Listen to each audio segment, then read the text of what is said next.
Awliya wal ulama warasatul anbiya wal mursalin wa jamatil malaikatil muqarrabin musannafil hadal kitab Syekh Sihabuddin bin Ahmad bin Ali bin Muhammad al-Asqalani wajadna mahatuna aba'una wa sahina wa sayyihina wa fil ahwana kurbina jana sajadil hadal ma'had alamidul hadal ma'had alamidul hadal kitab Syekh kita berhati Kiai As'ad, Mbah Umar, Mbah Tamim, Mbah Irsad, wa Suri Mafurihim.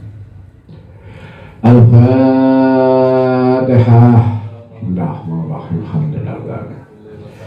Ar-Rahmanir-Rahim. Maliki yaumiddin. Iyyaka na'budu wa iyyaka nasta'in. Ihdinas siratal mustaqim. Siratal ladzina an'amta 'alaihim ghairil maghdubi 'alaihim waladdallin. Bismillahirrahmanirrahim. Bismillahirrahmanirrahim. An Abi Hurairah taqala. Ya, sampai itu. An Ali dan Abi Hurairah. Wa an Ali dan sang Abi Hurairah. Wa an Ali dan sang sahabat Ali radhiyallahu anhu qala qala Rasulullah sallallahu alaihi wasallam. Sahabat Ali ya. Ini di antara para sahabat banyak kalangan-kalangan tertentu menitipkan gelar tersendiri bagi Sayyidina Ali dibanding sahabat-sahabat yang lain. Ya. Biasa gelar yang disandingkan kepada Sayyidina Ali karamallahu wajhah. Sayyidina Ali karamallahu wajhah. Ya. Ditelisik, diusut-usut, ternyata yang menggelar Sayyidina Ali karamallahu wajhah ini cenderung kepada orang-orang yang bermadzhab Syiah. Apa nih? Mazhab Syiah.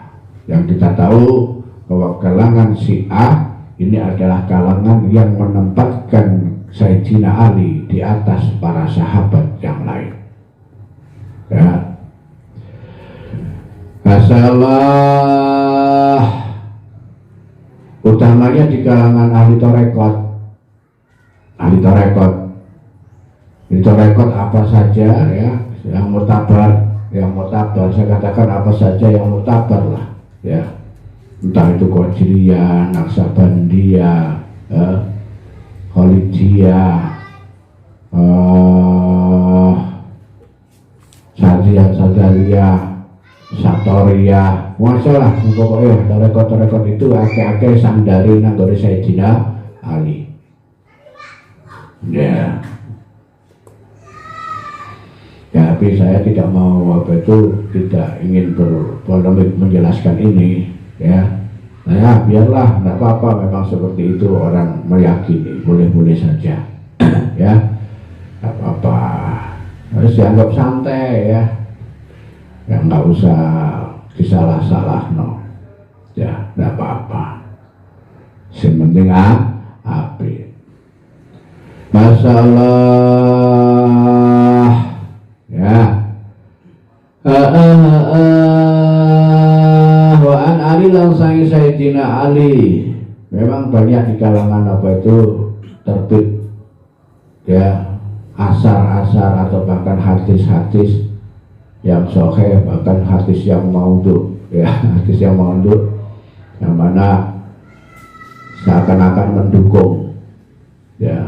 mendukung pendapat-pendapat yang menempatkan Sayyidina Ali lebih istimewa dibanding sahabat yang lain. Ya, hadis maudhu itu hadis-hadis palsu. Ya. Allah, masya Allah. Ya, termasuk hadis lemah ini yang sering dipakai ketika Rasulullah Shallallahu Alaihi Wasallam, yang mana Rasul bersabda, "Ana madinatul ilmi wa ali babuha." Ini hadis dhaif. Hadis dhaif. Tapi di kalangan orang-orang tertentu, kalangan Syiah apalagi ini, wah hadis dipakai terus. Ya. Bahkan yang lebih ekstrim lagi, orang-orang Syiah Rifadah namanya, ya. Dia malah punya pendapat bahwa malaikat Jibril itu keliru memberi wahyu. Sakjane sing diutus itu, sing nabi terakhir itu Ali, bukan Muhammad. Ini Syiah Rafidah. Ya, sampai segitulah ya. Ketika agama dipolitisir, ya, Sayyidina Ali ini merupakan alat ya bagi orang-orang yang mencoba merusak Islam, ya, dengan menyusupkan kepentingannya melalui politisasi.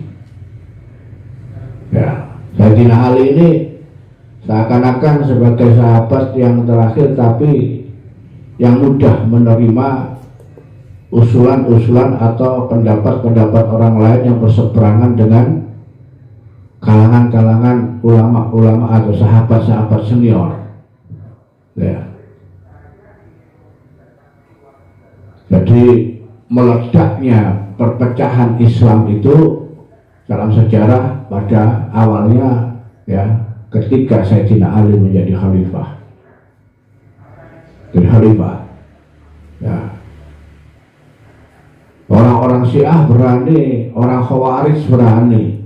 Mereka bahkan orang-orang Yahudi yang mempermainkan Sayyidina Ali dengan apa itu, saya jelaskan kembali, bukan karena ketidakmampuan Sayyidina Ali, karena ketawaduan Sayyidina Ali dalam apa itu menjaga amanah, sehingga banyak dimanfaatkan oleh orang-orang yang berhati picik. Sayyidina Ali pernah dibenturkan sama siapa?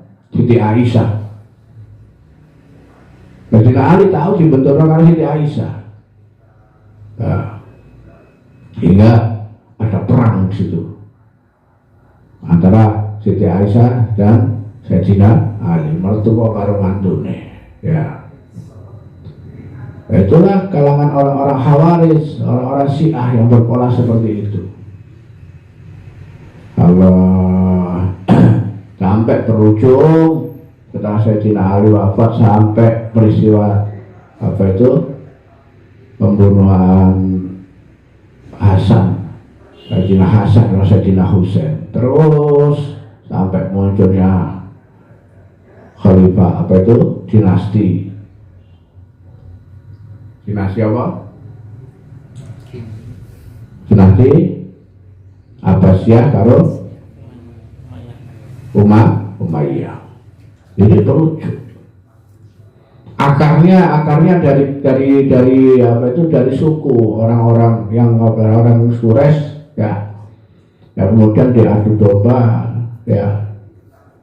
Diadu domba oleh orang-orang Yahudi, ya, golongannya apa itu, Abdullah bin Ubay bin Salul, ya, golongan oleh itu Al-Muhai, macam-macam itu, banyak tokoh-tokoh itu, ya, yang merusak Islam. Nah, sehingga di antara para sahabat Muhajirin, sahabat Ansor, ini terjadi permusuhan satu sama lainnya. Itulah peristiwa yang terbawa sampai akhirnya, sampai sekarang kita lihat bagaimana kalangan atau lingkungan di mana komunitas Islam tidak bisa rukun. Di mana ada komunitas Islam itu tidak tahu rukun. Ya, dikala di daerah Saudi, di Iran, terus di Bangladesh, di Pakistan, di Irak, ya, berkecamuk perang antara Sufi dan Syiah. Sufi dan Syiah. Sufi dan Syiah itu berkecamuk. Sunni dan Syiah, bukan Sufi, Sunni dan Syiah. Ini merambat sampai ke tanah Hindustani, ya, India, ya, India. Hanya ada gerakan-gerakan sempalan Islam seperti Ahmadiyah ini sehingga laku, ya, masuk ke tanah Jawa, ke tanah Sumatera, ke tanah Jawa, ke tanah Sumatera, ya, masuk gerakan-gerakan Wahabi. Ada sengketa antara Maliki dan Syafi'iyah, terus berguncang terus di Mesir, ya, di Lebanon, terus ke Jordan. Akar-akarnya yaitu ada Khawarij, ada orang Syiah, dan ada orang Sunni. Ya, akarnya itu. Ya Allah, inilah kita lihat memang Sayyidina Ali ini apa itu istilahnya lakopnya, apa itu mahkotanya dibuat rebutan oleh kalangan orang-orang sufi, mahkotanya, karena orang-orang sufi beranggapan Rasulullah mengijazai langsung kepada Sayyidina Ali cara berhormat kepada Allah.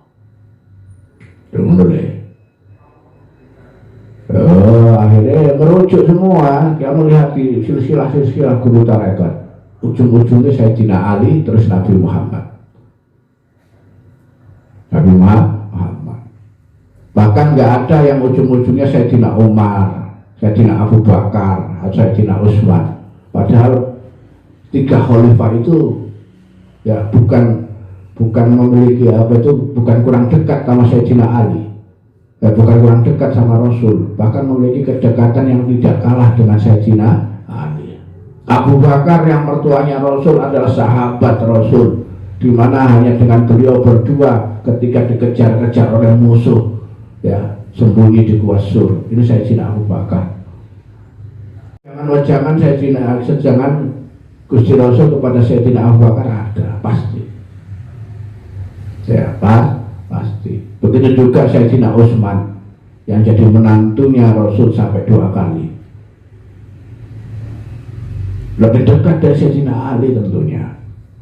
Sayyidina Umar, mertuanya Rasul dan juga dikatakan sebagai Rasul. Umar adalah legendanya Islam.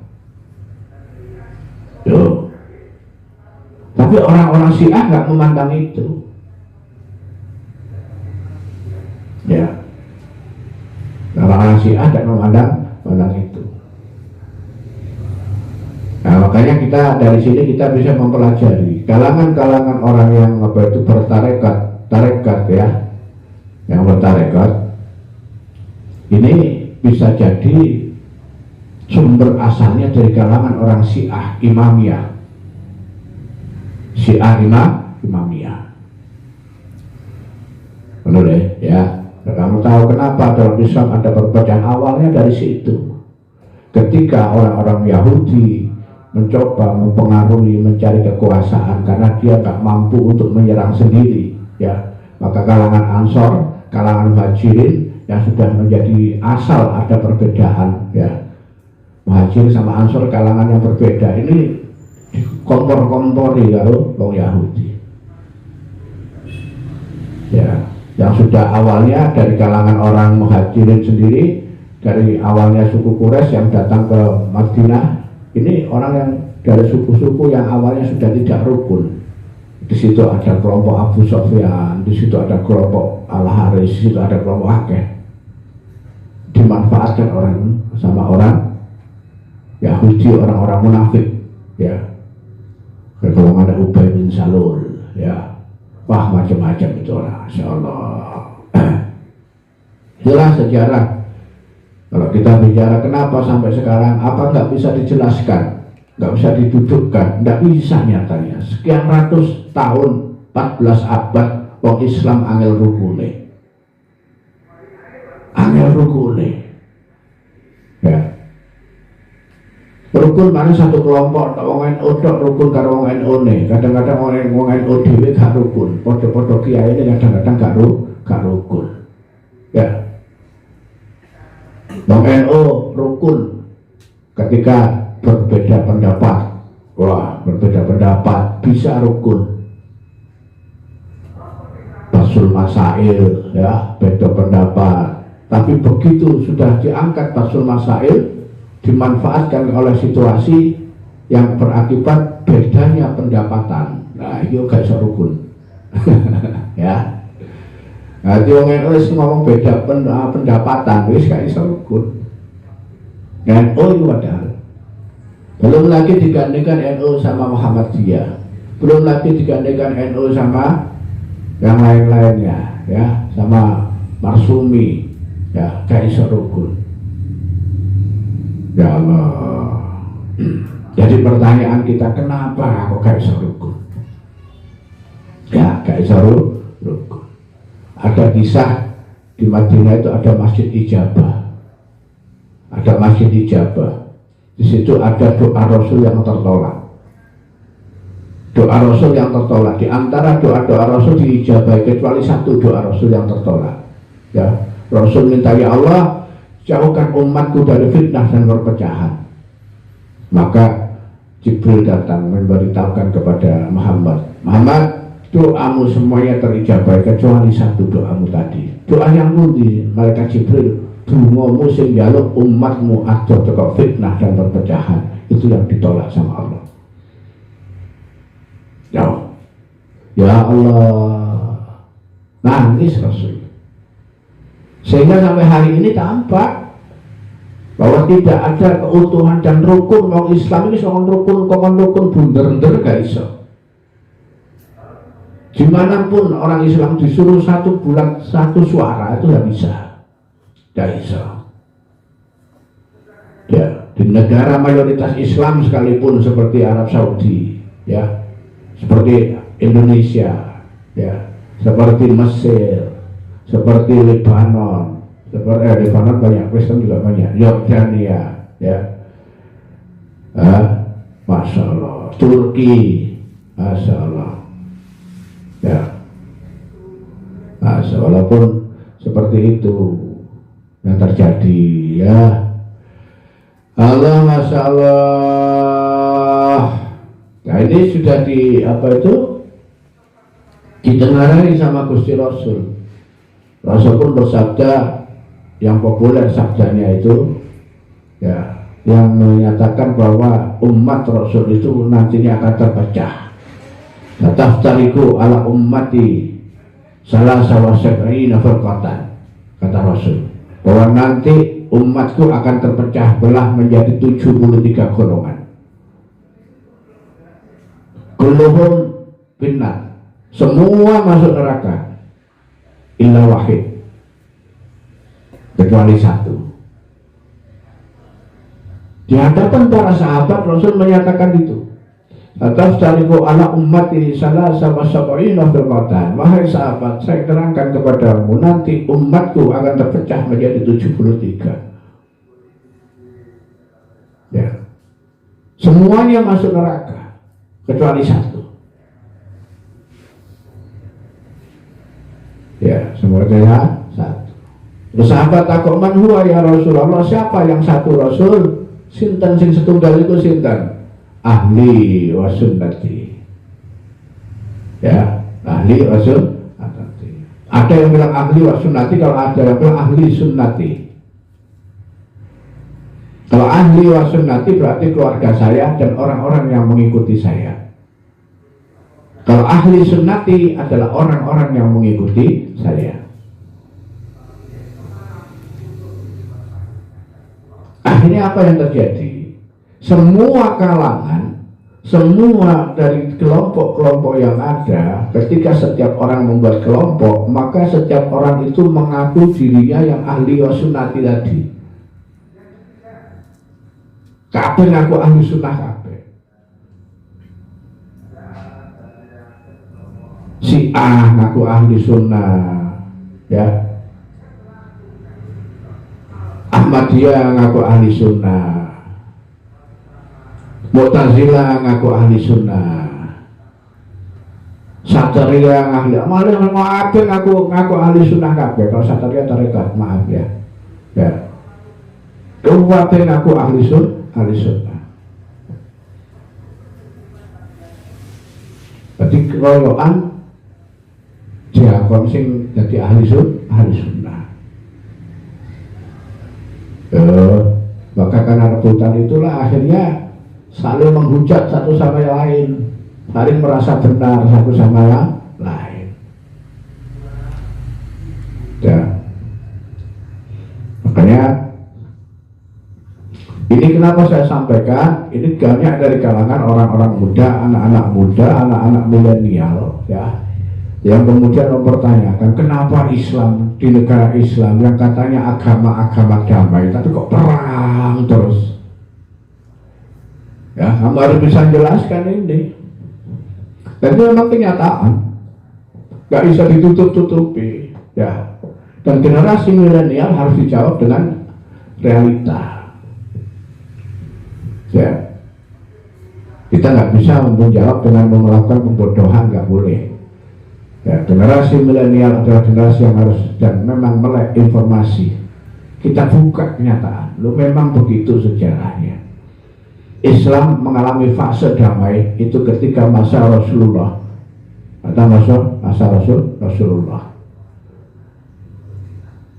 Masa kuat, masa bersatu ketika masa Rasulullah dan masa para sahabat. Terakhir pada masa Sayyidina Utsman. Ya. 4 khulafa Rasyidin, 3-3-nya mati terbunuh. Ya. Sayyidina Abu Bakar semata yang meninggal dengan normal. Sayyidina Umar terbunuh, Sayyidina Utsman terbunuh, Sayyidina Ali terbunuh. Jadi intrik embrio perpecahan itu sudah ada. Ya. Oh, seperti itu terus. Jadi lembar sejarah Islam penuh dengan warna merah darah. Betul. Ya. Betul. Tapi kita harus bisa menjelaskan merah atau darah yang tertulis dalam sejarah Islam kita itu bukan lahir daripada Islam itu sendiri, tapi ada unsur luar yang mau memporak-porandakan Islam.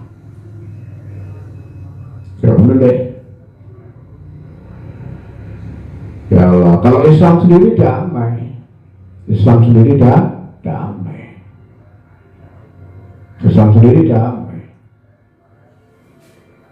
Ya, Masya Allah. Nah ini sering dimunculkan, ini malah jadi sering alat propaganda orang-orang Kristen, terutama orang Kristen. Lihat orang Kristen, di mana-mana damai disebarkan.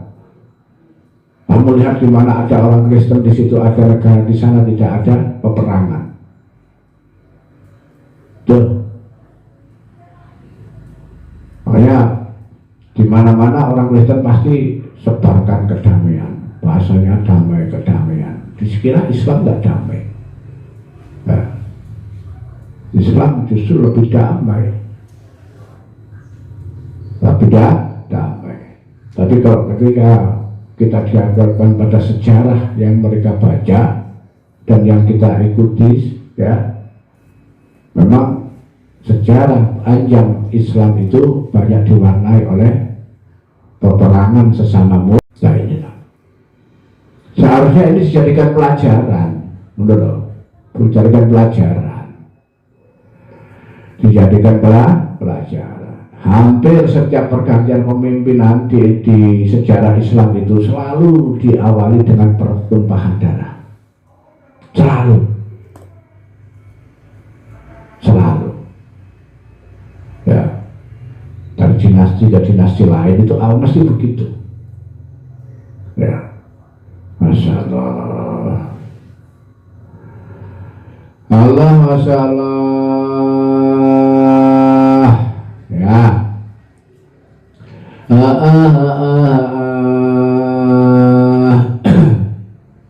Nah ini kenapa ya memang harus kita sampaikan. Banyak orang-orang yang mendiskreditkan Islam seperti itu, bahwa Islam itu agama yang kental dengan darah, agama yang sadis, yang haus darah. Ya. Ketika mereka mengorek itu dengan mengeluarkan sejarah realita, sejarah kita, ya, memang tampak seperti itu. Dengan begitu mereka mampu menutupi bagaimana barbarnya orang Eropa. Barbarnya orang Eropa itu luar biasa. Mereka bisa menutupi dengan menampilkan sejarah umat Islam yang kelam, diketono, buat kampanye di mana-mana. Ya. Padahal pasukan salib yang barbar, yang Eropa yang barbar, masya Allah tidak tampak, padahal jauh lebih baik, lebih barbar daripada orang Islam. Tapi tertutup oleh sejarah yang mereka kemas, ya, kemas, dan dimunculkan itu, dimunculkan oleh, ya, dikisahkan, dimunculkan pada peristiwa ini, peristiwa dimunculkan terus, ya, dimunculkan terus. Allah masalah. Nah ini citra, mereka kan mengapa itu selalu mengedepankan citra, ya. Apalagi kita melihat kenyataan di negara-negara yang mayoritas Islam mudah diadu domba. Ada gerakan Taliban, ada gerakan apalagi Al-Qaeda, ada gerakan apalagi Al-Qaswah, ada gerakan An-Nusrah. Itu Islam kabeh, Boko Haram, orang Islam semua. Nah, kemerdekaan Moro, orang Islam semua. Ya, ISIS, orang Islam kabeh. Jadi kita didiskreditkan. Kalau nggak dianggap Taliban, dianggap ISIS. Kalau nggak dianggap Al-Qaeda, kalau nggak dianggap Boko Haram, kalau nggak dianggap sebagai Nusrah, terus Lebanon, Hamas, itu orang Islam kabeh. Nah, pasukan-pasukan ultra kanan Kristen nggak pernah disebut. Padahal ultra kanan Kristen itu adalah orang-orang yang menjual bom dan memasarkan bom-bom, ya, bom meledak-meledak. Itu ngomong ultra sayap kanan Kristen, tapi tertutup. Ya, yang jual senjata mereka. Kita orang-orang Islam, Al-Qaeda perang-perangan diri, gaya tembak, seluruhnya masih konvensional. Mereka orang Israel dengan drone, dengan pasukan, dengan gas saraf, ya, gitu. Masya Allah. Ya.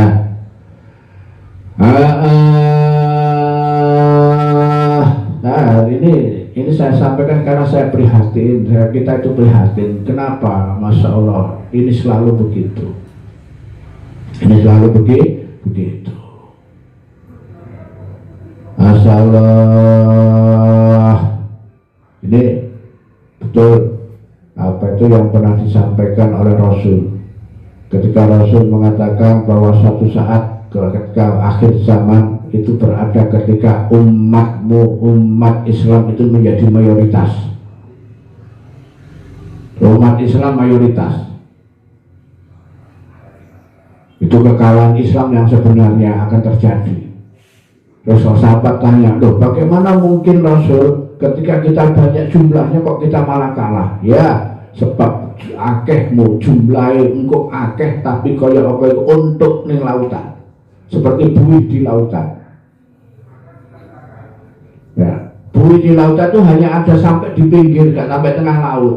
Pinggir di gua pior, nang pantai, mumpun di gua menang partai pior.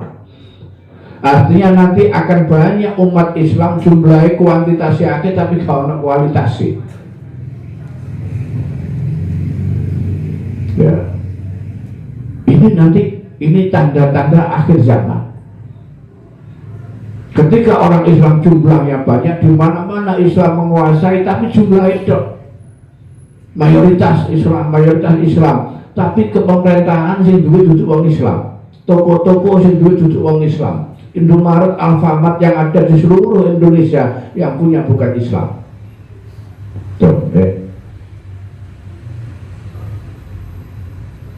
Ketika semua COVID-19 kayak seperti yang kita alami, pasar-pasar tutup, toko-toko tutup, ditutup, sembarang kafe ditutup, tapi pemerintah gak berani nutup Alfamart. Ya. Pemerintah gak berani nutup Indomaret, Alfamart, sak jagat Indonesia buka kafe. Padahal yang lainnya tuh Apa? Itu pertanyaan besar. Oh, bos, kok bisa begitu? Kok bisa ngono ya apa ceritanya? Ya embuh. Ya embuh. Keadaan jumlah orang Islam ini gede, akeh, tapi kayak untuk. Ini tanda-tanda kiamat. Boleh? Apa yang terjadi ketika orang ke pasar, orang ke toko-toko kecil tutup kafe sing buka Indomaret bisa menaikkan harga. Alfamart dengan senang apa itu suka hati menaikkan harga. Rego sabun sing regane 500 didol 2.500, terpaksa orang beli karena nggak ada orang jual. Ya. Masya Allah. Ini yang kita harus peka melihat situasi seperti itu. Ya, seperti halnya apa yang didahulukan Rasul kok ketok sudah tampak ini. Ya. Di antara tanda-tanda kehancuran apa itu umat Islam itu ketika orang Islam jumlahnya akeh tapi kayak untuk. Apa untuk itu boleh? Busa. Kayak apa? Buih. Seperti buih di lautan. Kena ombak minggir, nengah kena ombak minggir, memang gak melok duwe, pemerintahan gak duwe, ya perekonomian gak duwe, militer gak duwe, gak melok ngatur. Ya Allah, ya Allah ya Karim, Allah ya Karim. Lagi mau apa kok mulai cerita ngono iki mau, ya. Tentang Sayyidina Ali, memang begitulah. Ya, sosok Sayyidina Ali itu dalam satu sisi memang menjadi sosok yang sentral, ya, banyak diunggulkan oleh kelompok-kelompok tertentu. Allah, masya Allah, wa an Ali langsung ke Sayyidina Ali. Ya, tapi memang sejarah membuktikan juga. Sayyidina Ali diantaranya sahabat yang paling cerdas dengan dibuktikannya ketika beliau diambil menantu oleh Rasul. Ya, ini ada memang Rasul memberikan sayembara. Sopo sing wong sing pantes dadi mantuku. Kabeh para sahabat kepingin dadi mantune Gusti Rasul. Ya. Karena banyaknya semua para sahabat itu ingin dari apa itu mantunya Rasul sendiri tidak ingin menyakiti atau membuat sahabat-sahabat yang lain tersinggung, ya negatif kok malah kayak opong. Akhirnya Rasul buat sayembara, siapapun ya demi zat ya demi Allah yang memegang nyawaku. Siapapun di antara kalian yang mampu menghatamkan Al-Quran 3 kali dalam satu malam, maka dia yang berhak meminang anakku. Wah, ini Rasul di kalangan para sahabat. Begitu Rasul mundur langsung mau pada ngatamna Quran kabeh. Pada ngatamna Quran kabeh. Sini di hadapan para sahabat. Ini Sayyidina Ali santai-santai, yang lain ngapalno, sing ngapal nang dona, ngapal nang di masjid, ada yang menghafalkan di tempat-tempat pada ngapal kabeh. Tapi sehebat-hebat orang ya, kalau ngapal 30 juz pada waktu itu 3 hari, saat malam 3 kali kan nggak mungkin. Ya, nah, tidak mungkin. Begitu pagi selesai siang, ya. Rasul tanya, adakah di antara kalian yang menghatamkan Al-Quran 3 kali dalam semalam itu? Nah, orang sing wani ngacung, enggak orang sing wani bujuk nang Gusti Rasul. Tidak ada. Sayyidina Ali ngacung. Sayyidina Ali ngacung, angkat tangan. Kula Rasul. Yang lainnya enggak percaya, loh mana mungkin Ali saya lihat malam itu jalan-jalan. Kelihatan Sayyidina Ali malam itu keliling-keliling kampung. Mosok ngatam Al-Quran sedina winten. Apa semua ngilu mosok ngatam winten uli. Ketika Rasul tersenyum, meragukan Sayyidina Ali, Rasul menjawab, Sayyidina Ali menjawab, demi zat yang memegang nyawamu Rasul dan demi Rasulullah yang bersaksi bahwa engkau pernah mengatakan barang siapa membaca Al-Ikhlas 3 kali itu sama dengan membaca Al-Quran, menghatamkan Al-Quran. Saya sudah membaca Al-Ikhlas lebih dari 3 kali. Allah, iya, sudah ternyata. Dan Rasulullah pernah menyampaikan itu. Siapa mau Al-Ikhlas itu pada karo khatam per 3 daripada Al-Quran. Mau capai itu berarti pada karo 1 Al-Quran. Ya, ini kecerdasan Sayyidina Ali. Yes, ikut terus ya. Allah, masya Allah. Kalau Rasulullah jauh seperti Rasul Sallallahu Alaihi Wasallam. Yuhzi'u nyukupi sapa al jamaah anil jamaah saking wong akeh. Ida marru tak kana liwat sapa rombongan wong akeh. Ayu sallim ayan dapat salam, nguruk salam sapa jamaah ahaduhum ing salah siji wong. Ya, salah satunya sudah cukup mencukupi ya apabila ada rombongan banyak ketika umum salam cukup diwakili oleh 1 orang, nggak perlu kabeh assalamualaikum, enggak, cukup 1 orang. Nah, sudah memenuhi syarat. Seandainya ada kamu orang 10 ya lewat terus kepingin ngucap salam, cukup wong siji tok, pimpinan atau ketua regu tok sing ngomong salam, cukup ya. Nah, tidak perlu kabeh ngomong salam.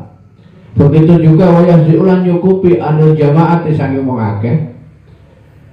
Ayyaruda yang balas jawab salam ya, sapa ahaduhum salah siji wong akeh. Begitu juga ketika menjawab salam, ketika ada rombongan cukup siji wong sing mewakili. Cukup 1 orang yang mewakili. Ya, yang mewakili. Allah, masya Allah, cukup siji wong yang mewakili cukup. Gak perlu kabeh. Ya. Wa anhu lan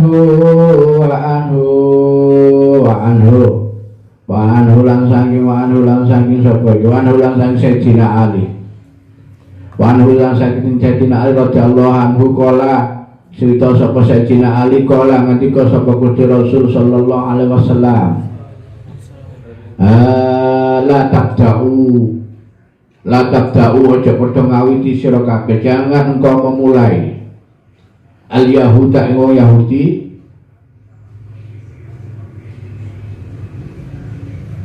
wa nasrani lan wong Nasrani bisalami kelawan salam. Janganlah engkau memulai mengucap salam terhadap orang Yahudi atau orang Nasrani.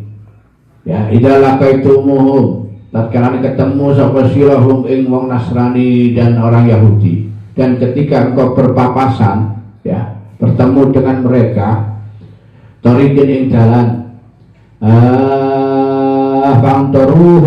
famtaruhum maka desek sira kabeh, maka pepetkan, desaklah mereka semua, dia desak no. Jangan diberi peluang jalan yang lebar. Nek awakmu ketemu wong Nasrani atau wong Yahudi, ya, maka segerakan kamu bisa memepet mereka, ya. Segerakan pepetkan ila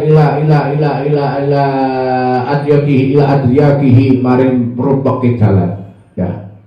Min adyakihi maring rumpok dalan sempite embok, ya. Kalau kamu berpapasan dengan mereka, segera kamu pepet dia untuk jangan diberi peluang jalan yang luas, pepet no. Dan jangan memulai salam. Kalau kamu ketemu orang Yahudi, ambil orang Nasrani, ya, ojo ngawiti salah. Ya. Kalau zaman dulu masih bisa ditengerai. Orang Yahudi itu kayak apa, wong Nasrani kayak apa, iso ketok. Wong saiki gak iso ketok. Ya. Sekarang kita bingung untuk mengidentifikasi orang ini agamanya apa, bingung. Begitu kamu masuk pasar ketemu orang sak pasar gak ketok iku wong Yahudi ta wong PKI ta wong gak ketok. Wong Nasrani gak ketok. Ya. Gak ketok sekarang. Mungkin karena cara berpakaian jarang-jarang, kadang-kadang tampilan kita aja jauh lebih Yahudi dibanding wong Yahudi.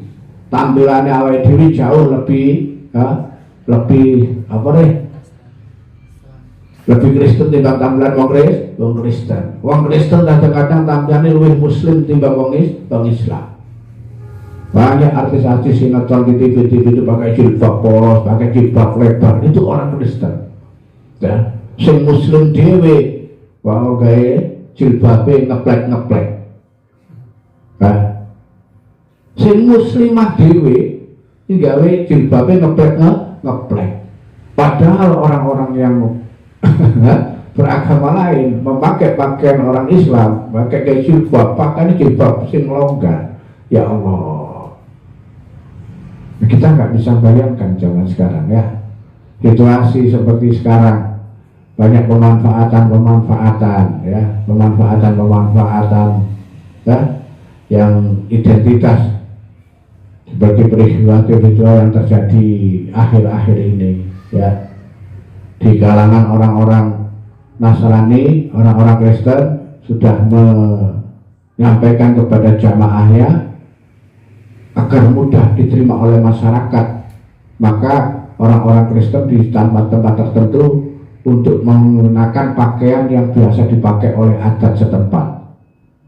Nek adatnya wong kampung itu wong jilbaban, nek iso wong Kristen itu jilbaban.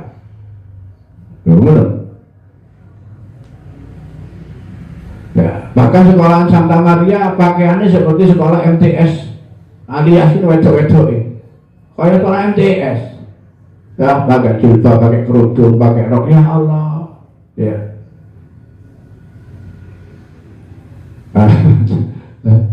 Ya Allah. Nek awakmu ketemu wong Kristen, nek ketemu wong Yahudi, ya. Ingat, ini akan panjang, akan saya jelaskan bahwa negara kita, bangsa kita, khususnya umat Islam ini sedang dihadapkan pada virus 3 hal ini. Virus 3 hal ini. Apa itu? Virus sipilis. Virus apa? Sipilis. Bukan sipilis itu penyakit kemaluan, ya. Tapi sifilis ini singkatan dari satu, sekulerisme. Ya. Yang dua, pluralisme. Yang ketiga, liberalis. Ya. Oh, ini bahaya itu. Masya Allah. Ini virus yang menjangkit, yang sedang menyerang bangsa umat Islam pada umumnya di mana-mana sekarang. Ya.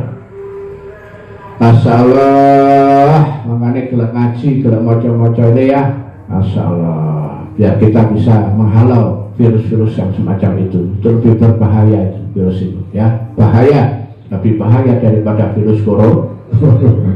Ya, walhamdulillahirabbil alamin, wallahu a'lam bishawab. Allahumma rfa'na bima 'allamtana wa 'allimna ma yarfa'una warzuqna ilman yanfa'una. Allahu a'lam bishawab. Al-Fatihah.